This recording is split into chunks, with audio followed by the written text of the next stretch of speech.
അമ്മുവിൻ്റെ അനുഭവം കേട്ടാലോ? നല്ലൊരു അനുഭവമാണ്. നല്ല പോസിറ്റീവ് വൈബായിട്ടുള്ള ഒരു അനുഭവം. നിങ്ങൾ കൂടെ സഞ്ചരിക്കുക കേട്ടോ. നമുക്ക് എന്തെല്ലാം കാര്യങ്ങൾ പറയാനുണ്ട്, എത്ര എത്ര അനുഭവങ്ങൾ പറയാനുണ്ട്.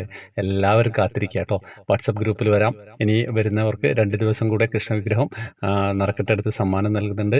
അപ്പോൾ അത് കമൻറ്റ് ബോക്സിൽ ഫേസ്ബുക്കിൽ അതിൻ്റെ ഡീറ്റെയിൽ ഉണ്ടാവും. യൂട്യൂബിൽ ലിങ്ക് വഴി നിങ്ങൾ വരാം. അപ്പം അമ്മുവിൻ്റെ അനുഭവം കേട്ടാലോ? സാർ, എൻ്റെ പേര് അമ്മു. ഞാൻ ത്രിമധുരത്തിൽ വന്നിട്ട് 2 മാസം ആവുന്നേ ഉള്ളൂ. ആദ്യമേ അങ്ങയോട് നന്ദി പറയാണ്. ഇങ്ങനെയൊരു കൂട്ടായ്മ ഉണ്ടാക്കിയതിന്, ഇതിൽ ചേർന്നതിൽ പിന്നെ സന്തോഷം മാത്രമേ ഉണ്ടായിട്ടുള്ളൂ. നന്മയും സ്നേഹവും പ്രാർത്ഥനയും എല്ലാം നിറഞ്ഞു നിൽക്കുന്ന ഈ കുടുംബത്തിലേക്ക് വരാൻ സാധിച്ചത് ഭഗവാന്റെ അനുഗ്രഹമാണ്. ഈ കുടുംബത്തിലുള്ള എല്ലാവരെയും സ്നേഹത്തോടെയും പ്രാർത്ഥനയോടെയും ഓർത്തുകൊണ്ട് ഞാൻ എൻ്റെ കൊച്ചു അനുഭവവും സന്തോഷവും ഇവിടെ പറയുകയാണ്. തെറ്റുണ്ടെങ്കിൽ സാറിൻ്റെ രീതിയിൽ തിരുത്തിയിട്ട് പറയണം കേട്ടോ. ഭഗവാന്റെ സമ്മതത്തോടെ ഞാനിവിടെ പറയട്ടെ. എൻ്റെ വീടിൻ്റെ തറക്കല്ല് ഇടുന്നതിൻ്റെ തലേ ദിവസം ഞാൻ എപ്പോഴും പോകുന്ന തൃക്കുലശേഖരപുരം ശ്രീകൃഷ്ണ ക്ഷേത്രത്തിലെ ഭഗവാനെ കാണാൻ പോയിരുന്നു. 2 നേരം ശിവേലിയൊക്കെ നടക്കുന്ന അമ്പലമാണ്. ഇനി ഞാനൊന്ന് പറയട്ടെ. ഓരോ അനുഭവങ്ങളും പറയുമ്പോൾ പല പല നാടുകളിലുള്ള ക്ഷേത്രങ്ങളൊക്കെ ഇതിലേക്ക് കടന്നു വരുന്നുണ്ട്. നമുക്ക് മനസ്സുകൊണ്ടെങ്കിലും അവിടെ എത്താനുള്ള ഒരു ഭാഗ്യവും കിട്ടുന്നുണ്ട് അല്ലേ. അപ്പം തൃക്കുലപുരം ശേഖരത്തിൽ ശ്രീകൃഷ്ണ ക്ഷേത്രത്തിൽ ഭഗവാനെ കാണാൻ പോയിട്ട് 2 നേരവും ശിവേലിയൊക്കെ നടക്കുന്ന അമ്പലമാണ്. അതൊക്കെ മനസ്സിൽ കാണുക കേട്ടോ.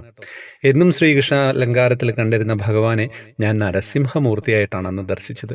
അന്നത്തെ സന്തോഷം പറഞ്ഞറിയിക്കാൻ സാധിച്ചില്ല.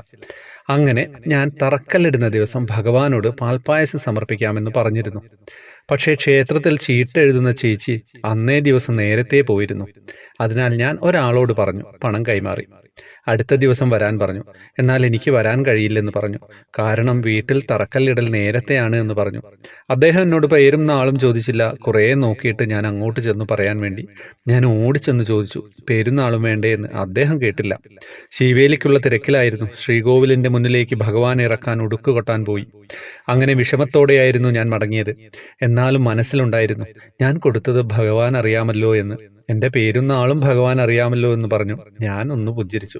പക്ഷേ ക്ഷേത്രത്തിൽ നിന്ന് ഇറങ്ങുമ്പോൾ തന്നെ ഞാൻ അറിയാത്തൊരു ചേച്ചി വന്നു. ചേച്ചി ഒരു ചെപ്പ് നിറയെ പാൽപ്പായസം എൻ്റെ കയ്യിൽ തന്നു. എനിക്കൊന്നും മനസ്സിലാവുന്നുണ്ടായിരുന്നില്ല. വാങ്ങാൻ മടിയുണ്ടായിരുന്നു. കാരണം കുറച്ചൊന്നുമല്ല, ഒരു ചെപ്പ് നിറയെ. അവർ പൈസ കൊടുത്ത് വാങ്ങിയതല്ലേ.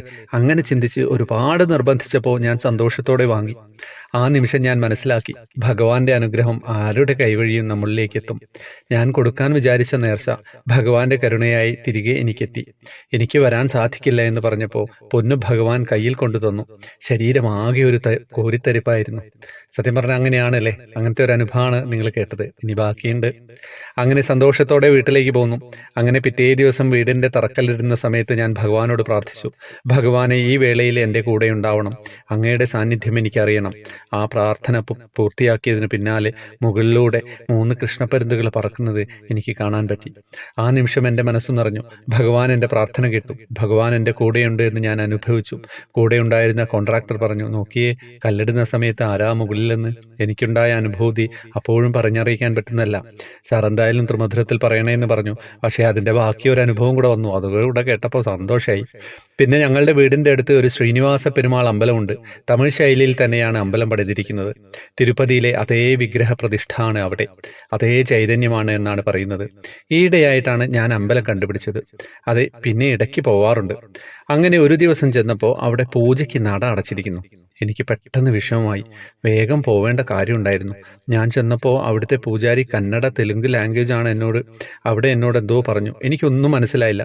എൻ്റെ വിഷമം കണ്ടിട്ടാണോ എന്നൊന്നും അറിയില്ല. അവിടുത്തെ പൂജാരി, വലിയ പൂജാരി, വേഗം എനിക്ക് വേണ്ടി ജസ്റ്റ് ഒന്ന് നട തുറന്നു ഭഗവാനെ കാണിച്ചു തന്നു. അപ്പം തന്നെ നട അടയ്ക്കുകയും ചെയ്തു. ഇനി ഇതിൽ പരം എനിക്ക് സന്തോഷം എന്ത് കിട്ടാനാണ്? ഇപ്പോഴും ഒരു മായ പോലെ തോന്നുന്നു. പൂജയ്ക്ക് അടച്ച നട തുറന്നത് അതൊരു അത്ഭുതം പോലെ തോന്നുകയാണ്. ചിലർക്ക് അങ്ങനെയാണ്. ദൈവ സാന്നിധ്യം ഇങ്ങനെ കൊടുത്തുകൊണ്ടേയിരിക്കും. ഭഗവാൻ ഇങ്ങനെ അറിഞ്ഞു കൊടുത്തുകൊണ്ടേയിരിക്കും. അത്തരം ആളുകളുടെ മനസ്സ് ശുദ്ധമായിരിക്കും. അതുതന്നെയാണ്. അങ്ങനെ ആകുമ്പോൾ നമുക്കതൊക്കെ കിട്ടും. മനസ്സ് ശുദ്ധമല്ലാതെ എപ്പോഴും വിദ്വേഷത്തോടെയും മറ്റുള്ളവരെ എതിർപ്പോടെയും കുത്തിനോവിക്കുന്ന രീതിയിലൊക്കെ ചിന്തിക്കുകയും സംസാരിക്കുകയും ഒക്കെ ചെയ്യുന്നത് അസൂയാലുക്കളായി മാറുന്ന ആളുകൾ, അതൊക്കെ ഒഴിവാക്കട്ടോ. എല്ലാവരും ഒഴിവാക്കിയിട്ട് നന്മയുടെ ശുദ്ധമായ ചിന്താഗതിയിലേക്ക് കടന്നു വരിക. ആയിരക്കണക്കിന് ആളുകൾ കേൾക്കുമ്പോൾ ഒരാളെങ്കിലും അത് കേട്ടുകൊണ്ട് അങ്ങനെ വരാൻ പറ്റിയെന്ന് തോന്നുകയാണെങ്കിൽ അത്രയും സന്തോഷം. പിന്നെ വാട്സപ്പ് ഗ്രൂപ്പിലേക്ക് വരാം. ഗ്രൂപ്പിൽ 2 ദിവസം കൂടെ വരുന്നവർക്ക് കൃഷ്ണവിഗ്രഹം സമ്മാനമുണ്ട്. നറുക്കെട്ടെടുത്ത ഒരാൾക്ക് വീതം ഒരു ദിവസം കൊടുക്കും. ഫേസ്ബുക്കിൽ കമൻറ്റ് ബോക്സിൽ അതിൻ്റെ ഡീറ്റെയിൽസ് ഉണ്ടാവും. പിന്നെ യൂട്യൂബിൽ ജോയിൻ ബട്ടണിലൂടെ കടന്നു വരാം. ഹരേ കൃഷ്ണ.